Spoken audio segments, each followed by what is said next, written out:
ತಿಂಗಳಿಗೆ ಎಷ್ಟು ಬಾರಿ ಸೆಕ್ಸ್ ಮಾಡಬೇಕು?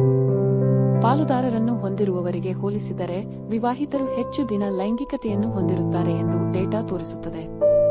ಒಂದು ತಿಂಗಳಲ್ಲಿ ನೀವು ಎಷ್ಟು ಬಾರಿ ಲೈಂಗಿಕತೆಯನ್ನು ಹೊಂದಬಹುದು ಎಂಬುದಕ್ಕೆ ಯಾವುದೇ ಮಿತಿಯಿಲ್ಲ. ಪರಿಸ್ಥಿತಿಗೆ ಅನುಗುಣವಾಗಿ ನೀವು ಯಾವಾಗ ಬೇಕಾದರೂ ಸಂಭೋಗಿಸಬಹುದು. ಆದಾಗ್ಯೂ ಕೆಲವು ವೈದ್ಯರು ವಾರಕ್ಕೊಮ್ಮೆ ಲೈಂಗಿಕತೆಯನ್ನು ಶಿಫಾರಸು ಮಾಡುತ್ತಾರೆ. ಇದು ಪಾಲುದಾರರ ನಡುವೆ ಅನ್ಯೋನ್ಯತೆಯನ್ನು ಹೆಚ್ಚಿಸುತ್ತದೆ ಮತ್ತು ಉತ್ತಮ ಸಂಬಂಧಕ್ಕೆ ದಾರಿ